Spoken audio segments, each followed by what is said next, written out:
Simba es un proyecto gratuito de promoción de la lectura. Ayúdanos a que nuestros libros lleguen a más gente compartiendo lecturas en las redes sociales. Si puedes y quieres, también puedes hacer una donación para mantener el proyecto y posibilitar que nuestra biblioteca siga creciendo. El monaguillo Julia de Asensi. Cuento infantil. Índice primero. El pueblo aquel era de tan escasa importancia que solo conocían su nombre sus habitantes y algunos de los que vivían en los lugares más cercanos. Tenía una plaza grande, pocas calles, cortas y estrechas, un paseo con 2 docenas de árboles y una fuente, un convento ruinoso y una iglesia. Esta era bastante espaciosa, con columnas de piedra, ventanas con cristales de colores, rotos los unos y sucios los otros, varios altares con imágenes de escaso mérito, lámparas de cristal o de metal dorado, 4 arañas antiguas, floreros adornados con rosas y azucenas hechas por manos más piadosas que hábiles y algunos bancos de madera que ocupaban los días festivos las mujeres y los niños, porque eran contados los hombres que iban a oír misa en aquel lugar.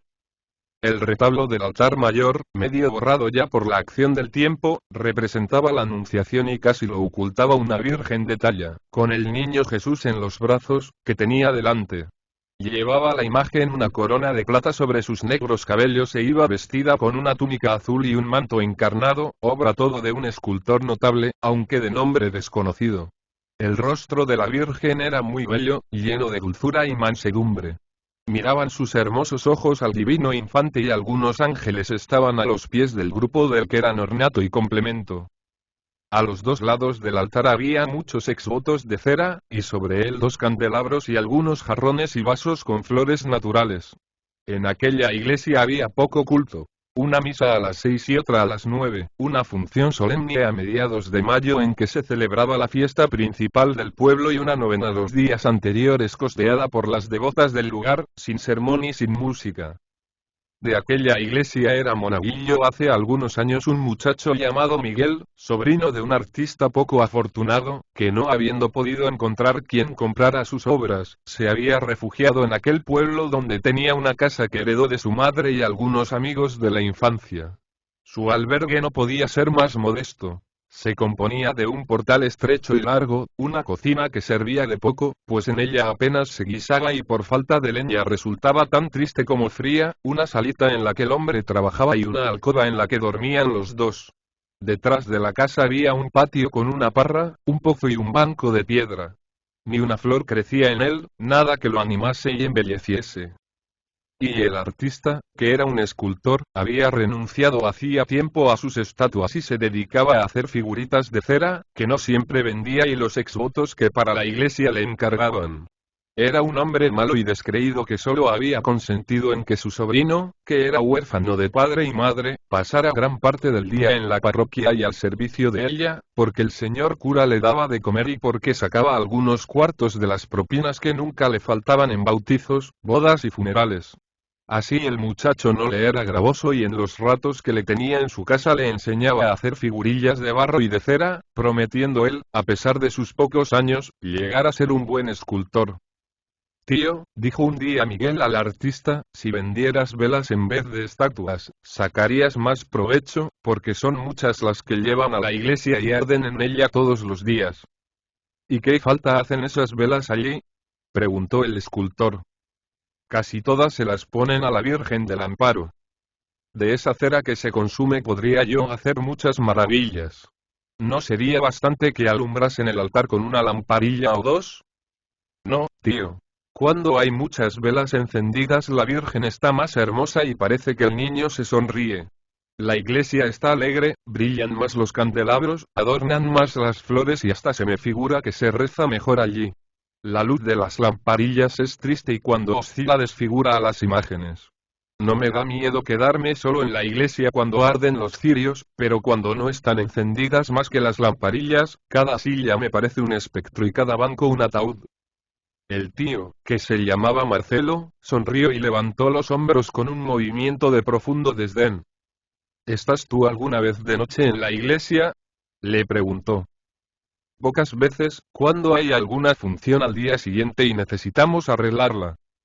Pero eso no será por ahora y, no, aún ha de pasarse mucho tiempo hasta que haya alguna función en la parroquia. Y no se habló más del asunto. Apenas habían transcurrido 8 días cuando una devota que había prometido una solemne novena a la Virgen si ganaba un pleito que tenía entablado con un pariente quiso, en acción de gracias por haber obtenido tal merced, cumplir lo que ofreciera. Y con tanta prisa deseó que la función se hiciese, que el párroco dio orden al sacristán y a los monaguillos de que limpiaran y arreglaran la iglesia, aunque tuviesen que trabajar hasta una hora muy avanzada de la noche.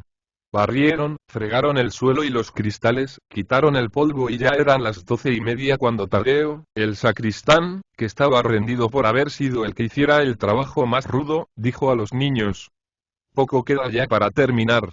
Las velas las podéis poner sin mí y luego os iréis a acostar como yo voy a hacerlo ahora mismo». Y salió por la puerta que daba a la sacristía. En un corredor al lado de esta había una escalera por la que se subía a la habitación del cura, que estaba en la planta principal del edificio, y en el cuarto segundo vivía Tadeo con su madre. Los dos monaguillos, Miguel y Fermín, pusieron primero los cirios en los candelabros del altar y luego aquel, que era mayor que su compañero, se subió a una escalera para colocar también las velas en las arañas que solo se usaban en las funciones más solemnes. Una vez terminada la limpieza había quedado el templo casi a obscuras, pues no lo alumbraban más que las lamparillas colocadas cerca de la Virgen del Amparo y delante de un Cristo que había a la entrada de la iglesia.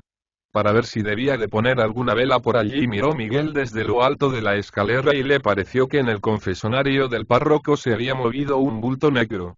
Como se acordara entonces de los efectos de la débil luz de las lamparillas de que había hablado algunos días antes, creyó que allí no había nada y que el miedo le hacía ver fantasmas como otras veces.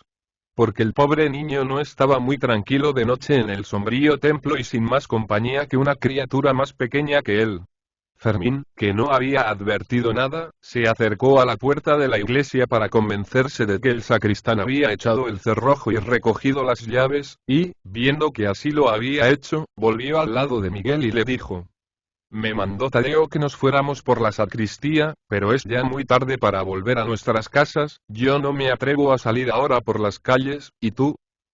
«Yo tampoco», contestó Miguel. «¿Quieres que pidamos a Tadeo hospitalidad por esta noche?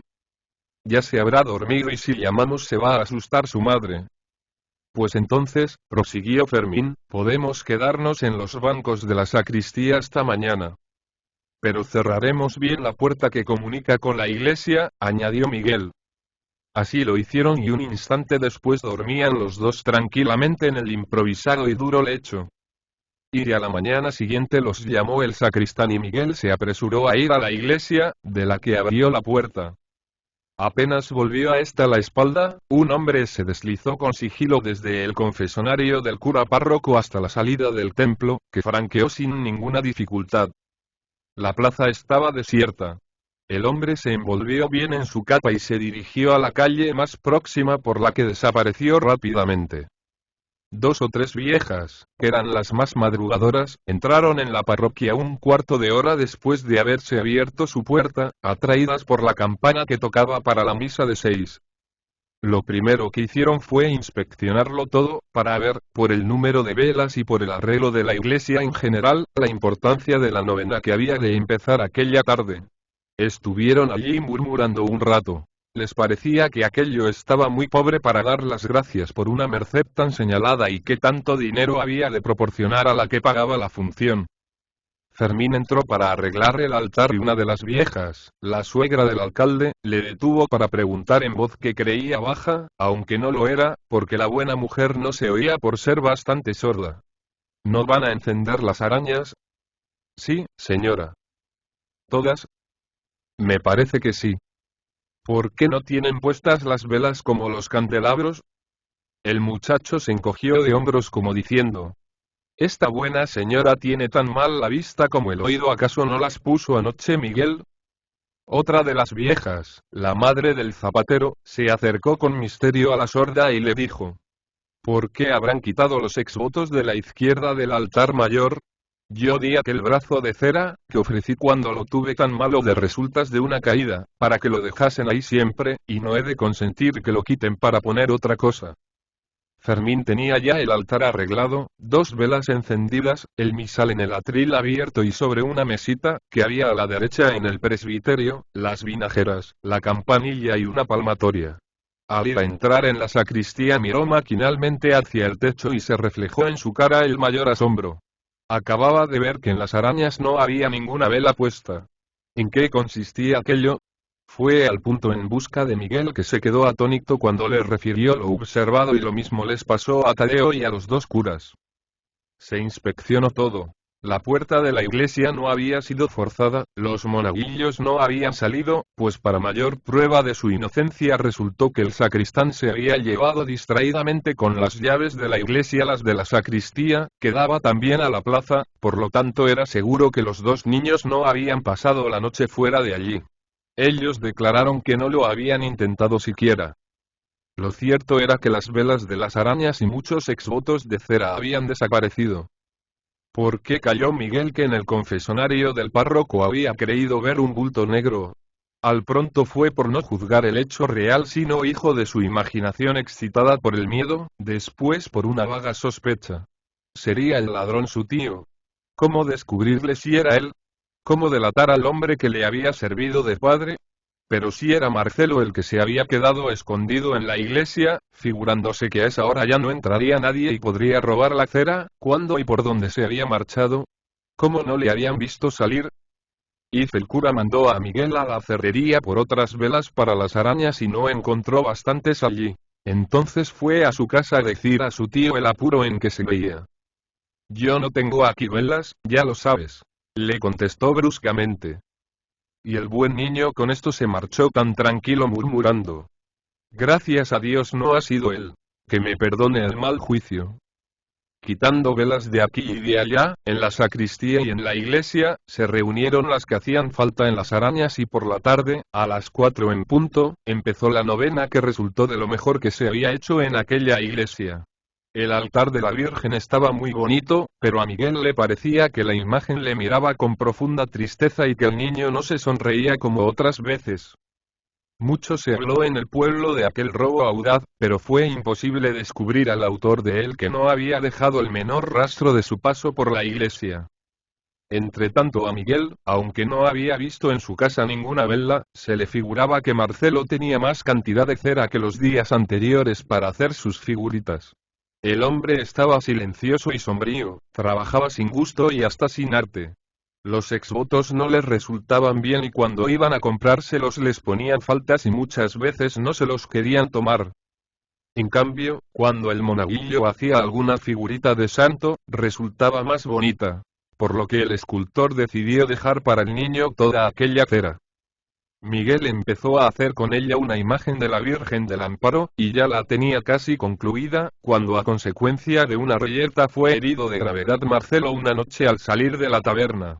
Avisados el médico y el párroco, el uno le hizo la primera cura y el segundo permaneció con el tío del monaguillo largo rato.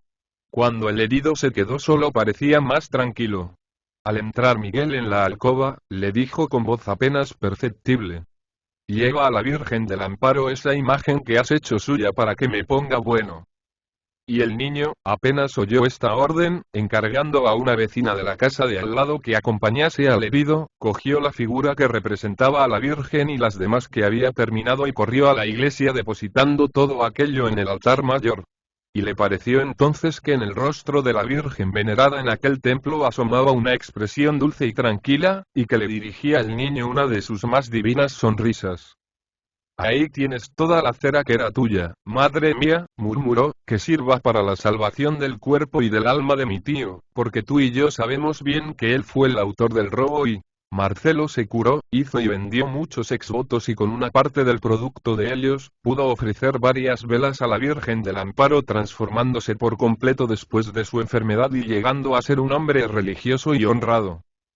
En cuanto a Miguel, fue un notable escultor, tallando preciosas imágenes que le dieron justa fama y grandes bienes de fortuna.